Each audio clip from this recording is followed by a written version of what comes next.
تو سیدنا عثمان کا تذکرہ میں بار بار اس لیے کرتا ہوں کہ عثمان کا تذکرہ کرتے وقت خالق کائنات نے بڑا عجیب انداز اختیار، لقد رضی اللہ آپ کو قرآن کی سمجھ عطا فرمائے۔ علماء سے پوچھیں، اہل علم سے، لقد کلام الہی میں جہاں بھی آتا ہے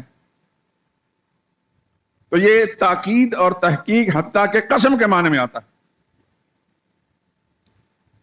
تو اللہ فرماتے ہیں لقد رضی اللہ، اللہ فرماتے ہیں کہ مجھے اپنی ذات کی قسم میں راضی ہو گیا، میں خوش ہو گیا۔ کس سے؟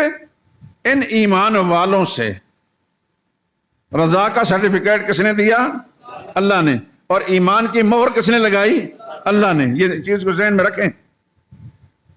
کیوں دی؟ اس یبایعونک کا تحت الشجرہ، اس وقت یہ رضا کا سرٹیفکیٹ دے دی جب آپ کے ہاتھ پر درخت کے نیچے بیعت کر رہے تھے۔ درخت کے نیچے بیعت کیوں کر رہے تھے؟ یہ پچھلے جمعے سن چکے ہیں۔ حضور نے فرمایا تھا کہ عثمان کو شہید کر دیا گیا، مجھے یہ اطلاع ملی ہے، میں لڑنے نہیں آیا تھا، لیکن اب میں یہاں سے واپس جاؤں گا نہیں، اب بدلہ لوں گا میں، اب میں نے بدلہ لینا ہے۔ سب صحابہ کو جو 1400 یا 1500 تھے جمع کر کے فرمایا کہ تمہیں یہاں اکٹھا اس لیے کیا گیا ہے، تمہیں معلوم ہو چکا کہ میرے عثمان کو شہید کر دیا۔ سب نے عرض کیا یا رسول اللہ بالکل ٹھیک ہے، تو تم میں سے کون میرے ساتھ عثمان کا قصاص لینے، اپنے آپ کو موت کے حوالے کرنے کے لیے تیار ہے؟ سب نے ہاتھ کھڑے کر دیے کہ ہم تیار ہیں۔ تو پھر اللہ کی طرف سے اعلان کیا آیا؟ لقد رضی اللہ عن المؤمنین، پکی بات ہے، خدا نے قسم کھا کر فرمایا، مجھے عظمت کی قسم ہے، میں نے ایمان والوں سے راضی ہو گیا جو آپ کے ہاتھ پر بیعت کر رہے تھے۔ بیعت کیوں کر رہے تھے؟ عثمان کا قصاص لینے کے لیے، عثمان کا بدلہ لینے کے لیے۔ اس کو ہماری تاریخ کتابوں کے بیعت علی الموت کہتے ہیں، کہ سب صحابہ کرام مرنے کے پر بیعت کر رہے تھے، اور بیعت لے لی رسول اللہ نے۔ پچھلے جمعے آپ سن چکے عثمان شہید تو نہیں ہوئے تھے، اور دور جگہ بھی نہیں تھی، چند کلومیٹر کا فاصلہ تھا۔ ادھر خدا کے پیغمبر ہیں اور سامنے صحابہ ہیں، اور ان کو اطلاع دینے والی ذات خالق کائنات موجود ہے۔ اللہ نے اطلاع دی ان کو کہ عثمان شہید نہیں ہوئے؟ نہیں دی۔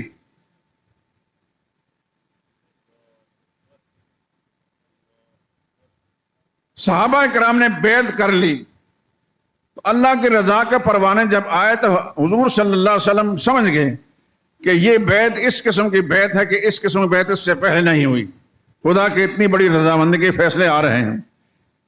تو یہ سب کے سب مستفید ہو گئے، لیکن میرے عثمان مستفید نہیں، وہ دور بیٹھے ہیں۔ رسول اللہ نے اپنا بایاں ہاتھ اٹھایا، فرمایا دیکھ تو یہ کس کا ہاتھ ہے؟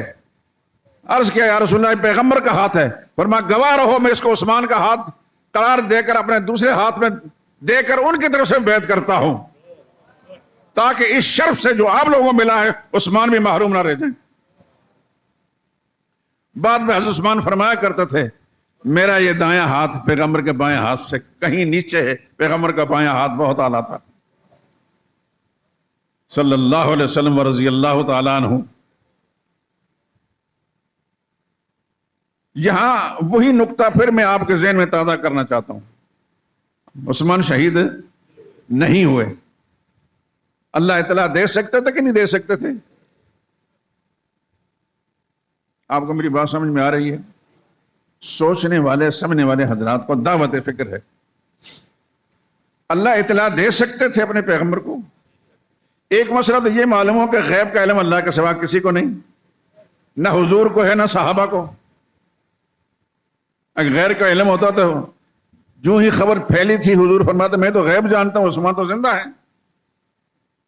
ابو بکر صدیق بولتے، حضرت عمر بولتے، غیب کا علم اللہ کے سوا کسی کو نہیں۔ اللہ نے اطلاع بھی نہیں دی کہ عثمان زندہ ہے۔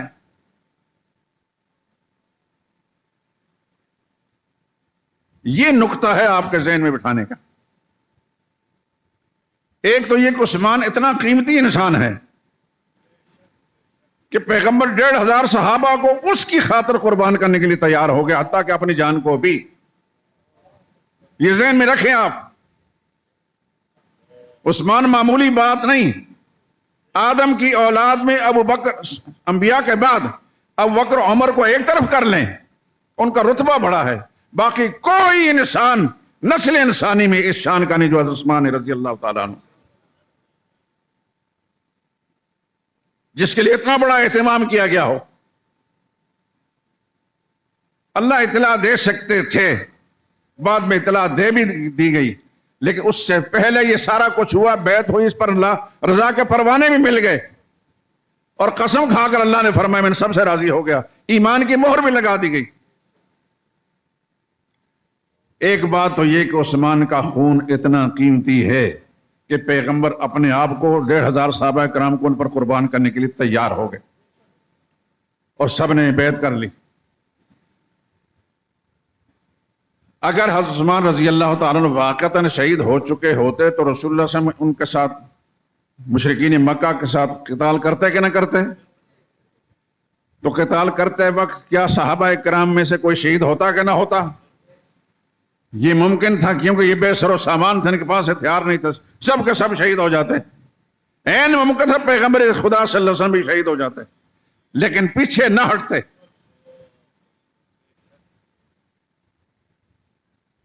پیچھے نہ ہٹتے۔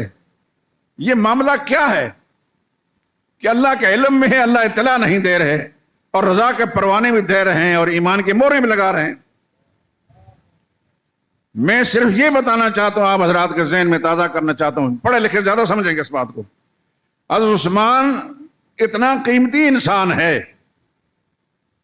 ایک جھوٹی افواہ پر ان کا قصاص بدلہ لینے کے لیے نبی 1500 صحابہ کرام کو قربان کرنے کے لیے تیار ہو گئے، لیکن سچ مچ جب عثمان شہید ہو جائیں گے تو اس وقت ان کا قصاص لینا جرم ہو جائے گا۔ اس وقت قصاص لینے کا مطالبہ کرنے والا آدمی غلط ہوگا۔ بتائیے مجھے، یہ وہی عثمان ہیں جس کے لیے پیغمبر اتنی بڑی تعداد میں صحابہ قربان کرنے کے تیار ہو گئے، آج وہ سچ مچ مدینہ طیبہ میں شہید ہو گئے ہیں۔ اس کے لیے جن صحابہ کرام نے قصاص لینے کے لیے، مجرموں سے قصاص لینے کے لیے مطالبہ کیا تھا، ان کا مطالبہ غلط تھا۔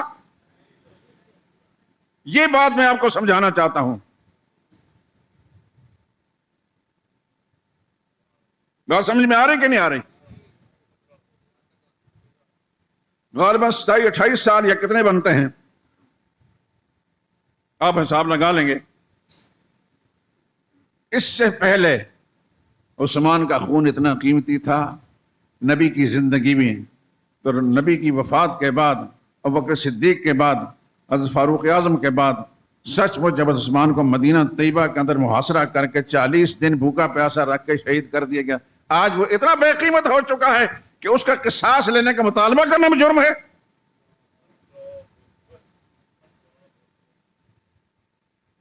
اس وقت کس نے مطالبہ کیا تھا؟ سیدنا معاویہ رضی اللہ تعالیٰ عنہ اور دیگر ایک بڑی تعداد صحابہ کرام کی۔ ان نے مطالبہ کیا تھا کہ پہلے ان مجرموں سے قصاص لیا جائے، بعد میں بیعت کا نظام ہوگا، کیونکہ خلیفہ برحق، خلیفہ راشد کو قتل کیا گیا ہے ان کے گھر کے اندر۔ آج بہت سارے رائٹر، کتابیں لکھنے والے اپنا نامہ اعمال سیاہ کرنے کے لیے، سیدنا معاویہ کو خطا کار ثابت کرنے کے لیے کہ وہ تو غلط ہوا تھا، یہ تھا، وہ تھا، میں لعنت بھیجتا ہوں ان سب پر۔ جس عثمان کا خون پیغمبر کی زندگی میں، ابو بکر عمر کی زندگی کے اندر قیمتی تھا، وہ آج بھی قیمتی ہے۔ اس وقت ایک جھوٹی افواہ پر بیعت لی گئی تو آپ تو سچ مچ اپنے گھر کے اندر شہید ہو گئے۔ ان کا قصاص بنتا ہے کہ نہیں بنتا؟ قصاص کا مطالبہ کرنے والے برحق ہیں کہ نہیں؟ اور اس پر جس نے بھی کوئی نکیر کی ہے، غلط لکھا، اس نے غلط لکھا ہے کہ نہیں لکھا؟